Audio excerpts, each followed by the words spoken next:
Hello, and welcome to this presentation, Understanding Amplitude Modulation.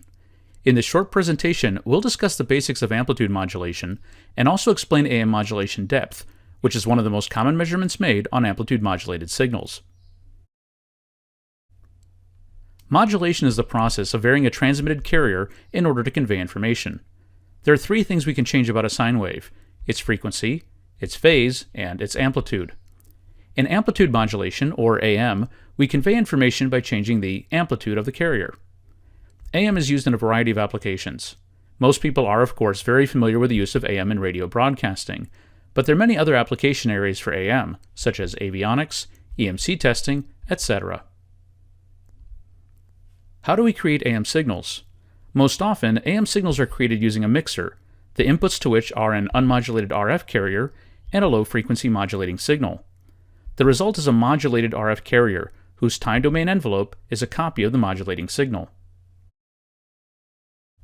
In the frequency domain, the information in an AM signal is contained in so-called sidebands that appear both above and below the carrier frequency. If we use a simple 1000 Hz sine wave signal as our modulation source, this modulating signal appears as two tones in spectrum, 1000 Hz above and 1000 Hz below the carrier. Our total signal width is twice the modulating frequency. Human speech, on the other hand, contains very broad and non-uniform spectral content, so if human speech is our modulation source, then our upper and lower sidebands will also be broad and non-uniform, and the total width of our AM modulated signal will be twice the width of the highest modulating frequency. As we've just seen, an AM signal consists of two parts, the unmodulated carrier and two modulated sidebands. The AM modulation index, usually abbreviated with lowercase m, describes the ratio of the carrier and sideband amplitudes. In other words, m is the sideband amplitude divided by the carrier amplitude. We can measure the AM modulation index using two different types of instruments. We can use an oscilloscope to measure modulation index in the time domain, or we can use a spectrum analyzer to measure modulation index in the frequency domain. We'll discuss both methods in this presentation. Note that you may also hear the expression AM modulation depth, that is, the modulation index expressed as a percentage. An AM modulation index of 0.85 is the same thing as an AM modulation depth of 85%. We'll start our explanation of AM modulation depth by looking at an AM signal in the time domain. The amplitude of the carrier wave, the blue line, is changing over time. The red line indicates what's usually called the envelope of the signal. The envelope has a maximum and minimum value. We'll designate the midpoint between these max and min values A sub c, and we'll call the distance between the midpoint and the peaks A sub m. The modulation index m is simply A sub m divided by A sub c. In the time domain, it's very easy to see why we sometimes refer to this as AM modulation depth. In the case of m equals 0.1 or 10% modulation depth, we can see that the envelope doesn't stray very far from the carrier. As the modulation index, or modulation depth, increases, the distance between the max and min envelope values, or the peaks and troughs, also increases.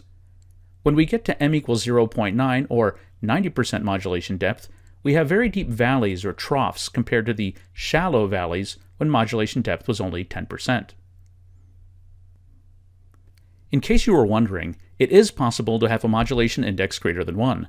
This is called overmodulation. In an overmodulated signal, the carrier exhibits 180-degree phase reversals where the envelope crosses the 0 point. Overmodulation is undesirable because these phase reversals give rise to sidebands that can cause serious interference, sometimes referred to as splatter, in nearby spectrum. As we saw a few moments ago, an AM modulated signal in the frequency domain consists of an unmodulated carrier and two modulated sidebands, one upper sideband and one lower sideband. The values A sub c and A sub m from our time domain discussion are also shown here. Modulation depth m can be calculated in the frequency domain by measuring the difference in amplitude between the carrier and the sidebands. This difference, n, is normally negative and expressed in dBc. We can then calculate modulation index using a simple formula. As we increase the modulation index m, the amplitude of the sidebands also increases. And n, the difference between the carrier and the sidebands, therefore decreases. It's important to note that carrier amplitude is unaffected by modulation depth. Note also that the frequency spacing, or distance between the carrier and the sidebands, does not depend on modulation depth.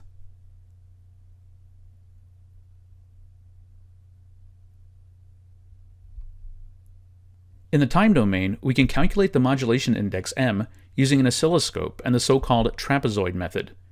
This is done by placing the scope in XY mode, with X being the low-frequency modulating signal and Y being the AM modulated RF signal. This causes a trapezoid to appear on the scope display, and modulation index is calculated using the lengths of the two vertical edges, A and B, as well as a simple formula. Scopes generally don't have an automatic measurement functionality for AM modulation depth, and the edge lengths must be determined using manually placed markers. This can decrease measurement accuracy and reliability. The shape of the trapezoid changes as we change modulation index. As modulation index increases, the left edge of the trapezoid begins to shrink, increasing the ratio between these two edges. Note, however, that the width of the trapezoid is unaffected by modulation depth.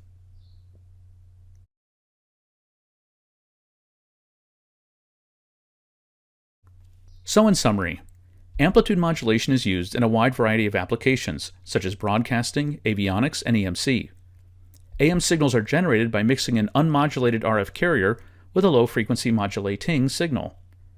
If we look at an AM signal in the frequency domain, we see modulation appearing as spectral sidebands, with the total width of the modulating signal being equal to twice the highest modulating frequency. The most common measurement made on AM signals is AM modulation depth, or modulation index, and this can be done using either a spectrum analyzer or an oscilloscope. This concludes our presentation, Understanding Amplitude Modulation. Thanks for watching.